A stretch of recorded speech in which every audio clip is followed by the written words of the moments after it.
Last lecture में हमने किए the elements of blog post के, आपने किन किन चीज़ों का ख्याल रखना है फॉर्मेटिंग में।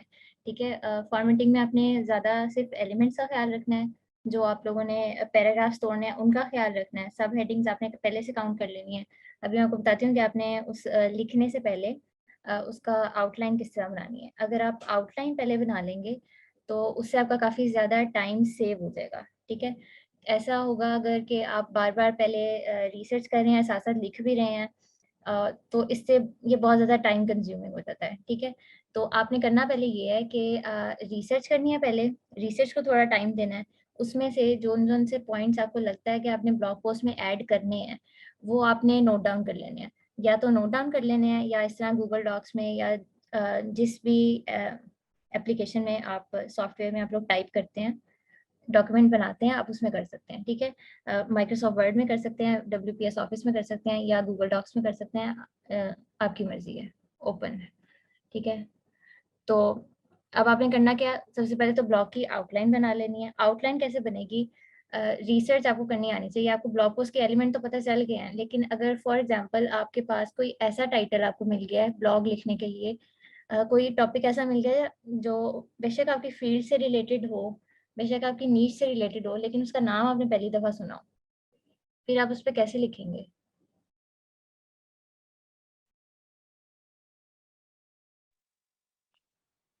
उसके बारे में थोड़ा सा पढ़ के रिव्यू करके। यस, उसके बारे में पढ़ के, उसके बारे में रिव्यू करके, उसके बारे में रिसर्च करके। और ब्लॉग पोस्ट लिखने के लिए जो सबसे आसान तरीका होता है रिसर्च का, बल्कि ब्लॉग पोस्ट लिखने के लिए जो रिसर्च करनी होती है वो सबसे आसान होती है। इंस्टेड ऑफ कि आप एकेडमिक आर्टिकल्स जब लिख रहे होते हैं, आप में से किसी ने पहले एकेडमिक आर्टिकल्स लिखे हैं? जी। No ma'am. एमए इंग्लिश वाले नहीं लिखते? मास्टर्स में तो लिखते हैं शायद। एकेडमिक आर्टिकल्स मतलब हमारा तो वही जो मैम जो असाइनमेंट्स होती हैं। नहीं नहीं, जो गूगल स्कॉलर से आप आर्टिकल्स रिसर्च आर्टिकल। हाँ, रिसर्च आर्टिकल्स। नहीं मैम, हम नहीं नो लिखते मैम, वो नहीं है हमारे यहाँ। मास्टर्स इन इंग्लिश लिटरेचर में क्या करते हैं? लिटरेचर मैम रिव्यू सिर्फ नहीं करते? लिटरेचर रिव्यू करते हैं मैम, पढ़ते हैं, लेकिन उनकी स्टोरीज होती हैं, उनकी अपनी बातें होती हैं, कहानियाँ होती हैं, हमने उनको अपने वर्ड्स में प्रेजेंट करना होता है, बस ये होता है। तो इसको रिसर्च राइटिंग ही कहते हैं ऑब्वियसली। हाँ, एकेडमिक रिसर्च राइटिंग कहते हैं उसको। ओके, लेकिन मैम वो हमें एक प्लेटफॉर्म मिला होता है ना, हमें एक बुक मिली कि हमें उसके अंदर ही रहना है। लाइक एक बंदे और बंदी की कहानी है, तो एक फैमिली कहानी है, हमने उसके अंदर ही रहना, हम आउट ऑफ स्टोरी नहीं जा सकते ना, तो वो फिर आउट ऑफ कंटेंट हो जाएगी चीजें। तो जो राइटर एग्जामिनर होते हैं, उनको तो हमारी सिर्फ वो एक कंटेंट में, एक ही पॉइंट पे, एक ही स्टोरी पे उनको बात चाहिए होती है, हमारे व्यूज चाहिए होते हैं। ओके, शुक्र है मैंने इंग्लिश लिटरेचर नहीं पढ़ा। ओके, चलें कोई बात नहीं। अच्छा, ब्लॉग पोस्ट के लिए रिसर्च में इसलिए आसानी होती है क्योंकि इसमें आपको बार बार गूगल स्कॉलर से ऑथेंटिक नहीं लेने पड़ते, क्योंकि एकेडमिक राइटिंग में तो ऐसे ही होता है। जो रिसर्च आर्टिकल्स होते हैं आपको गूगल स्कॉलर से उसकी लिंक्स लेके और वहाँ से साइटेशंस लेनी होती है आपने। ठीक है, ब्लॉग पोस्ट में आपने साइटेशंस नहीं लेनी, सिंपल सी बात है। इसके लिए आप रिसर्च कैसे करेंगे, जैसे कि फॉर एग्जांपल आपको मैंने एक टॉपिक असाइन कर दिया हुआ है, उसके ऊपर आपने लिखना है। सबसे पहले आपने अपने जहन में जो मेन चीज़ है वो है आपका वर्ड काउंट। ठीक है, ये मैंने पिछले लेसन में बताया था, मैं थोड़ा सा रिवाइज करा देती हूँ। आपने पहले वर्ड काउंट को जहन में रखना है कि आपने कितने वर्ड्स का आर्टिकल लिखना है। फॉर एग्जाम्पल आपने 1000 वर्ड्स का आर्टिकल लिखना है, और आपके ब्लॉग पोस्ट का या आर्टिकल का, मैं आर्टिकल बोल रही हूँ, उसको ब्लॉग पोस्ट ही समझे, कोई मसला नहीं है। ठीक है, उसका टाइटल है, क्या टाइटल है? अच्छा, टाइटल की रिसर्च के लिए मैंने एक साइट बताई थी, कौन सी थी? नील पटेल के है विनिक्स और निविक्स के नाम से थी। वो तो कीवर्ड रिसर्च थी ना, वो ऊबर सजेस्ट पे। अच्छा, आंसर द पब्लिक, फिर एक है खौरा डाइजेस्ट। इसमें मैंने लॉगिन किया नहीं हुआ, लेकिन फिर भी देख लेते हैं।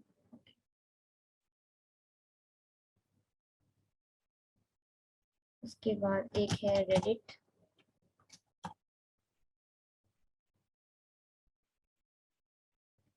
अच्छा, मैंने लास्ट टाइम एक चीज़ बताई थी कि आपने क्या चीज़ ज़हन में रखते हुए आर्टिकल लिखना है।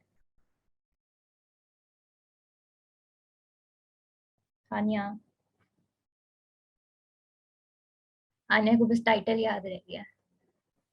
सोच रही हूँ। सोचो सोचो, एक लफ्ज़ में बता दो, मैंने काफ़ी एक्सप्लेन किया था। मैम ग्रामर मिस्टेक्स ना हो, ये बोला होगा नहीं, आपने। मैंने ऐसा कुछ नहीं कहा, ग्रामर मिस्टेक होती हैं। मिस्टेक्स की टेंशन आपने नहीं लेनी है, आप जितना मर्जी फोकस करके कर लें, कभी कभी ना कभी कहीं ना कहीं आपको, बेशक फर्स्ट प्रूफ रीड में नहीं तो सेकंड प्रूफ रीड में कोई ना कोई गलती आपको नजर आ ही जाएगी। ह्यूमन एरर नेचुरल है, ठीक है, उसका कोई ऐसा मसला नहीं है। और आपने लिखते हुए जो सबसे पहली बात है ना, वो लाजमी ज़हन टाइटल। में रखनी है। नहीं, एक मिनट रुक जाए।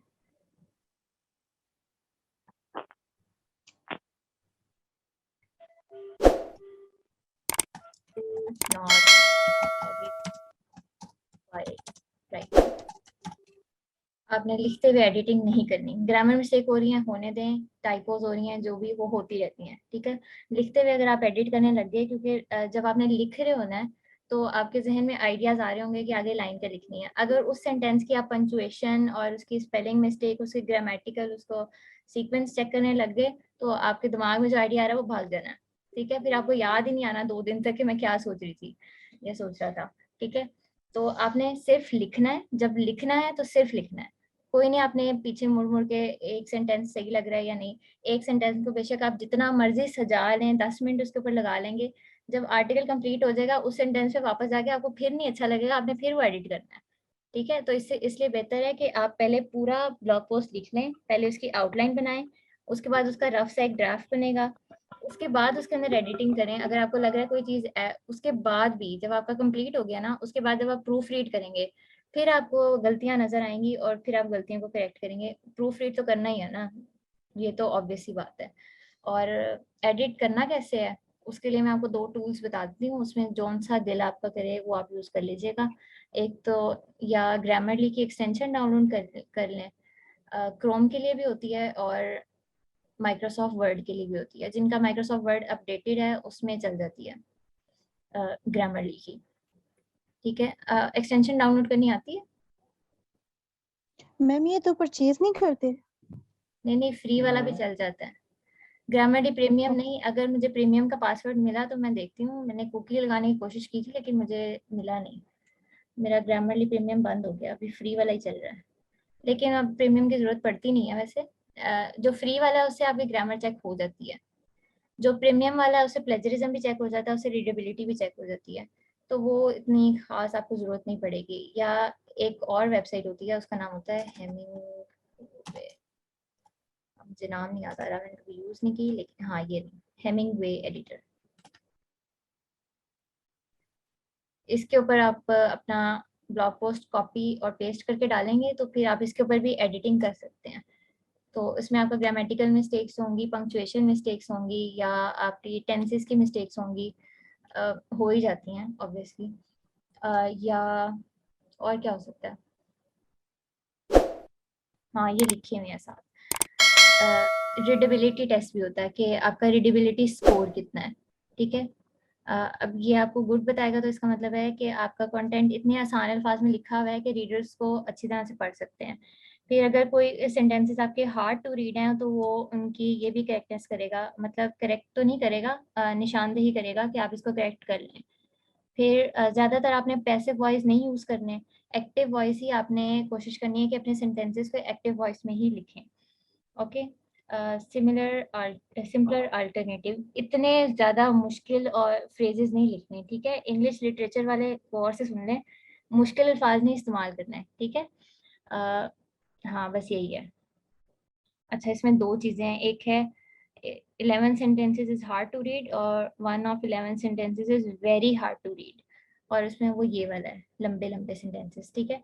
तो आपने बहुत ज़्यादा लंबे सेंटेंसेस भी नहीं लिखने, कोशिश करनी है कि शॉर्ट सेंटेंसेस ही हों, ठीक है। इसको अब यहाँ से सारा जब ये वैसे ही सैंपल के तौर पे इन्होंने डाला हुआ था, इसको सारा सिलेक्ट करके बैक स्पेस कर देंगे तो यहाँ पर आप अपना आर्टिकल डाल के चेक कर सकते हैं, ओके। जब यहाँ से राइट करना हो, वैसे आप यहाँ लिख भी सकते हैं, इसी पे ही सीधा लिख सकते हैं, एडिट करना हो तो यहाँ से, लेकिन एडिटिंग की ऑप्शन इधर नहीं आ रही। खैर जो भी है, अभी हम रिसर्च पे बात कर रहे थे। ठीक है, वर्ड काउंट आपने डिसाइड कर लिया, 1000 वर्ड्स का है। आपके टॉपिक का नाम है how to be productive at work. ठीक है, तो फॉर एग्जांपल मैंने ये कीवर्ड सर्च कर लिया है और इसका कीवर्ड डेंसिटी जो सर्च वॉल्यूम है और जो सर्च डिफिकल्टी है, एसईओ डिफिकल्टी है, वो 10 आ रही है। ठीक है, इसका मतलब है it's okay to write on this topic.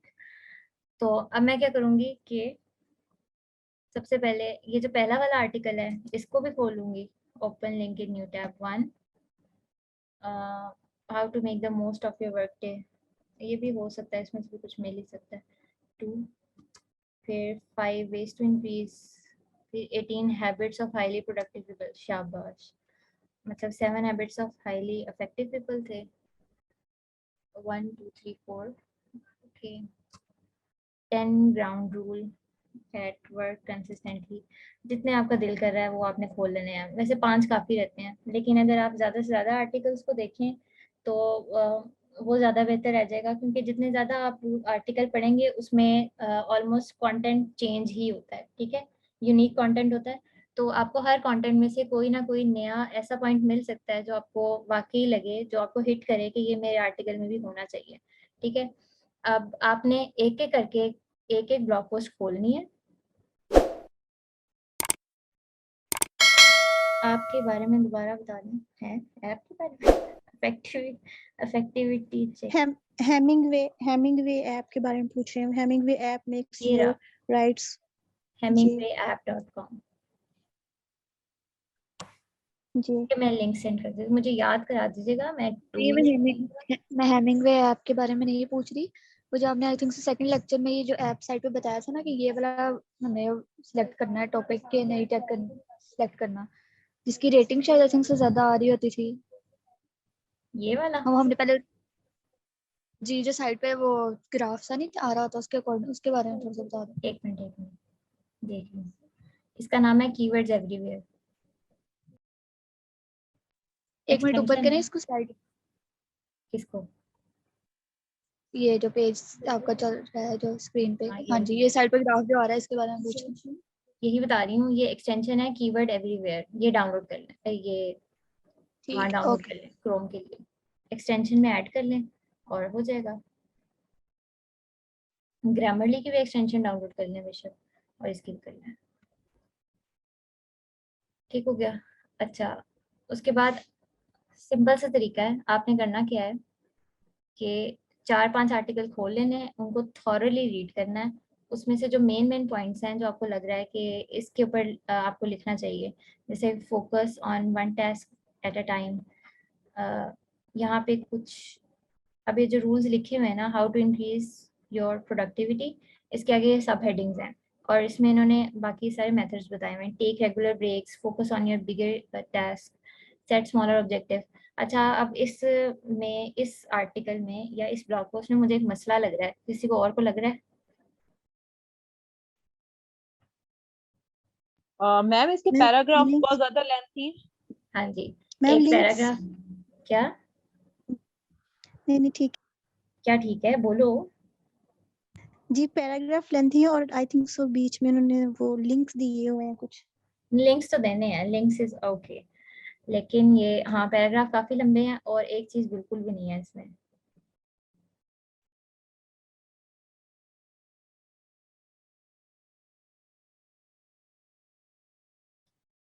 सिर्फ राइटिंग ही नजर आ रही है मुझे। इमेजेस हाँ जी, कोई इमेजेस इमेज ही नहीं है। नहीं है, कोई भी इमेज नहीं है इसमें। ठीक है, तो आपने अपनी जो ब्लॉग पोस्ट है उसके अंदर इमेजेस डालनी है। अगर आपको वहां से नहीं मिलती स्टॉक इमेजेस से, तो मैं आपको बताऊंगी कि इन्फोग्राफिक्स किस तरह बनाने हैं आपने। ठीक है, जिस तरह आप पहले लिख लेंगे ब्लॉग पोस्ट, उसके बाद हम कैनवा पे जाएंगे। मतलब कि ये सारे जो पॉइंट्स है ना, इनकी हाईलाइट होनी चाहिए। अब मुझे ये देखने के लिए कि नीचे वाले कौन कौन से पॉइंट है, नीचे नीचे आना पड़ रहा है। हमारे पास यहाँ ऊपर ही एक कंटेंट टेबल होना चाहिए था जिसमें ये सारे पॉइंट्स पहले लिखे होते, उसके बाद नीचे उनको डिस्क्राइब किया होता। ठीक है, ये होती है तमीज वाले काम।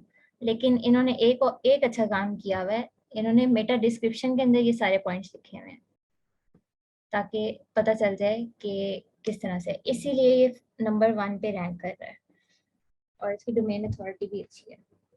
ठीक है, अब मेटा डिस्क्रिप्शन कैसे डालनी है वो जब हम वर्डप्रेस पे डालेंगे तब देखेंगे। उसके बाद आपने दूसरा आर्टिकल भी खोल लेना है, उसको भी थॉरली रीड करना है, उसके मेन पॉइंट्स निकालने हैं आपने, फिर वापस आ जाना है अपने जहाँ पे आप आउटलाइन या ड्राफ्ट बना रहे हैं। ओके, तो इस पे आके आपने लिखना है, इसका साइज छोटा करना है। इस पे आके आपने अपने पैराग्राफ्स को तोड़ लेना है कि आपने जो इंट्रोडक्टरी पैराग्राफ है वो कितने वर्ड्स का लिखना है और बाकी जो पैराग्राफ्स हैं, सब हेडिंग्स हैं, वो कितने वर्ड्स की लिखनी है। फॉर एग्जांपल कि अगर मैं लिखना चाह रही हूँ how to be productive at work 10 ways या 9 वेज, ठीक है, मतलब 10 वेज पे लिख सकती हूँ, ठीक है, 10 प्रैक्टिकल टिप्स या 10 वेज। ओके, तो मैं इसको किस तरह से डिवाइड करूँगी। मैं अगर लिखती हूँ 100 वर्ड्स का इंट्रोडक्टरी पैराग्राफ लिख लिया और 100 वर्ड्स का या 50 वर्ड्स का कंक्लूजन लिख लिया जो वो कंक्लूडिंग पैराग्राफ है, ठीक है, तो बीच में कितने वर्ड्स रह गए, जितने भी रह गए आप अब जितनी भी सब हेडिंग्स है ना जो 10 वेज हैं इनको भी आगे से आप डिवाइड कर लें 100 वर्ड्स में, ठीक है। हर वे को आपने, हर प्रैक्टिकल टिप जो आपने देनी है उसके ऊपर आप 100 वर्ड्स की उसको डिस्क्रिप्शन लिखेंगे। ओके, 100 इंटू 10 कितने हो गए, 1000, तो यही हो गए, ठीक है। 1000 वर्ड ये हो गए, 100 ये, 1100 और 1150 वर्ड्स आपके टोटल बनेंगे आपके ब्लॉग पोस्ट के, जो कि ऑब्वियसली टोटल तो 1150 नहीं होंगे, कम ज़्यादा भी हो सकते हैं क्योंकि ज़रूरी नहीं है कि ये जो सब हेडिंग्स के अंदर आपने तोड़े हुए वर्ड्स हैं 100 वर्ड्स ये 100 ही हों। कुछ ऐसा हो सकता है कि फॉर एग्जांपल अगर मुझे इसके ऊपर ये वाला जो पॉइंट है focus on one task at a time, इसको मैं बहुत ज़्यादा एलेबोरेट कर सकती हूँ तो मैं इसको 150 वर्ड्स का भी लिख सकती हूँ। फिर अगर टेक रेगुलर ब्रेक्स है इसके ऊपर मुझे ज़्यादा कुछ ऐसा नहीं सूझ रहा, मेन पॉइंट सूझ रहे हैं तो उसको मैं पॉइंट्स में नीचे लिख दूंगी, लेकिन वो 100 वर्ड्स के नहीं होंगे, वो 100 वर्ड से थोड़े बन रहे होंगे, ठीक है। इन चीज़ों को आपने जहन में रखना है, लेकिन एक आपने अपने आप को टारगेट दे के रखना है। बगैर टारगेट के अगर आपने काम करना शुरू कर दिया तो फिर आपको बहुत टाइम लग जाएगा, ठीक है। तो इन बातों का आपने ख्याल रखना है। और ये तो हो गया सिंपलेस्ट तरीका कि आपने 5-6 ब्लॉग पोस्ट खोलनी है, उनको थॉरली पढ़ना है, उसमें से मटेरियल कलेक्ट करना है और अपनी आउटलाइन बनानी है और फिर उसको लेंथ में ले जाना है। ओके, सो अब फॉर एग्जांपल मैंने इंट्रोडक्टरी पैराग्राफ भी लिख लिया और मैंने यहाँ से एक ये वाला जो पॉइंट है टेक रेगुलर ब्रेक्स, ठीक है, ये उठा लिया। अब इसके ऊपर से ऑब्वियसली मैं ये वाला कंटेंट तो नहीं लिखूंगी, अपने तरफ से लिखना है ना, इसको मैं पढ़ूंगी, उसको कॉम्प्रीहेंड करूंगी और उसको अपने अल्फाज में लिखूंगी, राइट।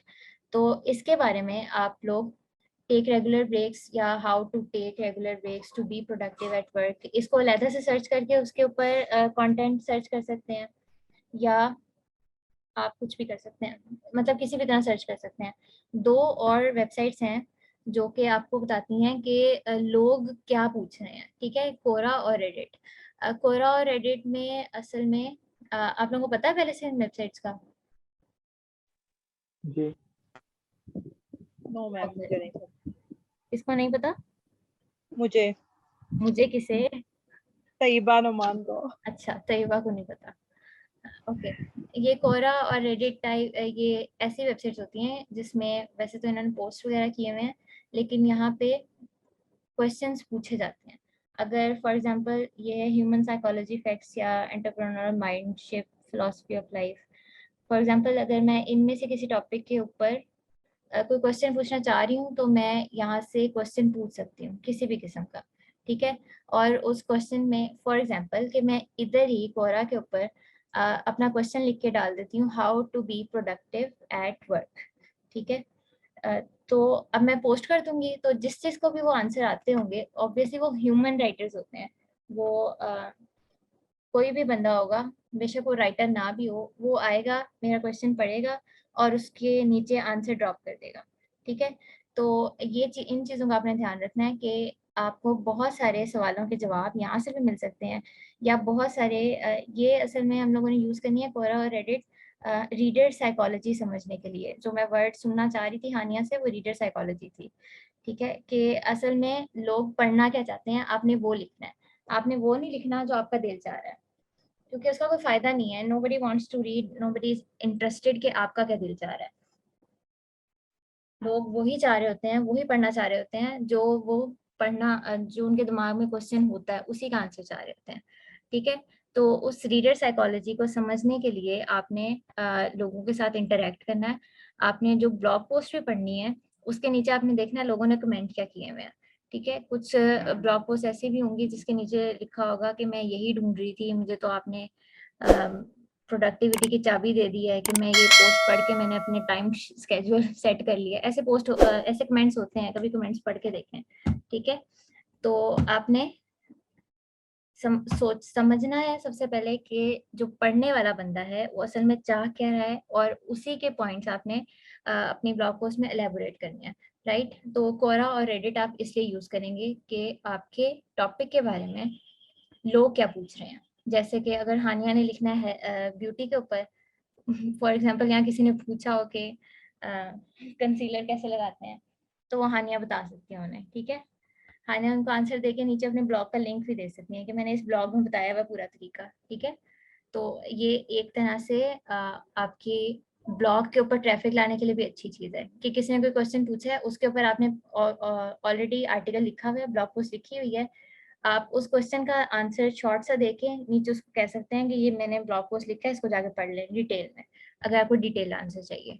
ओके, तो ये चीज़ें आपने देखनी है। बाकी आंसर द पब्लिक मैंने आपको पहले ही बताया है, कीवर्ड रिसर्च के लिए यूज़ होता है, और कीवर्ड रिसर्च के अलावा आप इसको एज अ सेकेंडरी कीवर्ड भी इसमें से ढूंढ सकते हैं, और अपनी पोस्ट की सब हेडिंग्स के भी आइडियाज़ आपको मिल सकते हैं।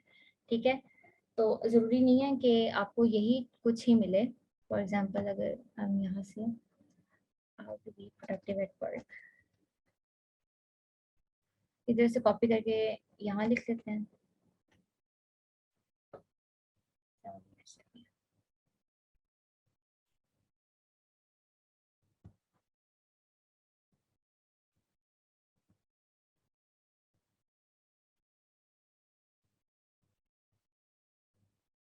ओके, अच्छा जी, how to be productive at work when depressed.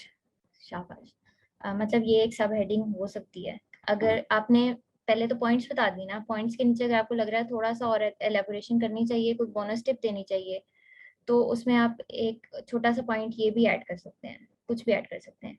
Is it okay to be unproductive at work, ये आप अपने इंट्रोडक्शन में यूज कर सकते हैं कि ओके है कि नहीं है। ठीक है, तो इसमें से भी नीचे से आप आइडियाज ले सकते हैं कुछ। अच्छा, पहले ऊपर होते हैं क्वेश्चंस होते हैं, नीचे प्रेपोजिशन होती हैं, उससे भी नीचे भी बहुत कुछ होता है, बहुत सारी कीवर्ड हैं।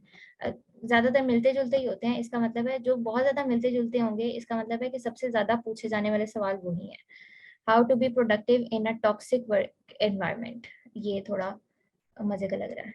ठीक है, आप इसको भी ऐड कर सकते हैं। ठीक है, तो यहाँ से आप सब हेडिंग्स के भी आइडियाज़ ले सकते हैं, कंटेंट के आइडियाज़ भी ले सकते हैं। ज़रूरी नहीं है कि अगर आपने ये लिया है how to be productive at toxic work environment, तो आप पूरा ये सेंटेंस सब हेडिंग लिखें और उसके नीचे उसका आंसर दें। आप डायरेक्ट आंसर से भी स्टार्ट कर सकते हैं अगर इंट्रोडक्शन में दे रहे हैं या नीचे कहीं और दे रहे हैं, या अगर आपको लग रहा है कि किसी सब हेडिंग में ये वाला पॉइंट हाईलाइट करना चाहिए,